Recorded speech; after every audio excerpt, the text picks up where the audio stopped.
Anyway, this is Justin. Hello. So, I was thinking about this. I may have said this in another blog. This is a little mini vlog. But, I was thinking about the concept of ownership. And how lost it is on our entire society right now. Financially and, I guess mentally and spiritually too. People don't like to own things. None of us like to own things, because when we own a mistake that we may have made or whatever, then we have to deal with that, and we don't want to deal with that. And we have so many things in our society right now that helps us ignore those things that we need to deal with. It helps us escape.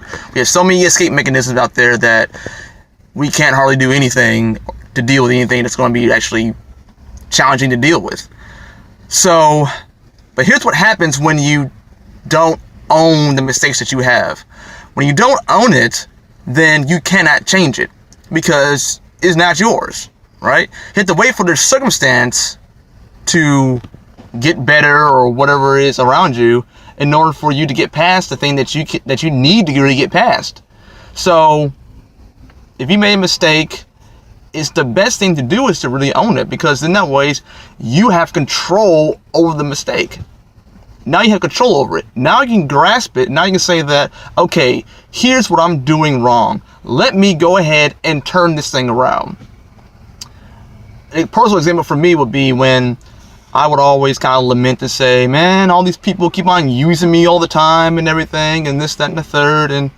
And I had to start realizing that I was the one that was doing that, because I would find people, because of some broken relationships in my past, I was finding people to fix them, and then that way I felt like I was fixing the problem that I had with the previous relationships. So basically what I was doing, I was feeding this need to go back and rescue somebody that I cared about dearly.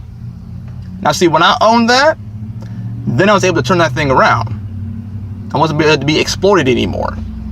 So that is my hope for you guys. Whoever's not trying to deal with something and says, "Oh, it's not my fault.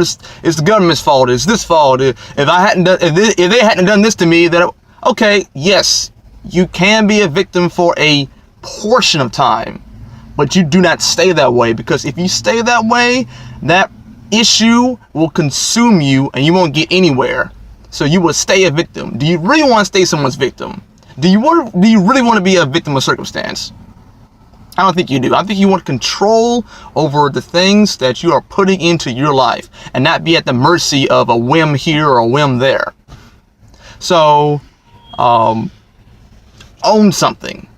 And that's the same thing even with finances too. I mean, we're so in debt right now, it's crazy, you know. Nobody owns anything anymore, but we want to brag about it. It's like, man, look at my car, man. You know, it's like, homie, you making payments on that car. What do you own? You don't own that thing. Stop making payments on that car. See what happens to you. Repo man's coming to get you. So, let's begin to own. Let's begin to just cash it all in and own some things. So, that's my time, you guys. Lord willing, I will see you later.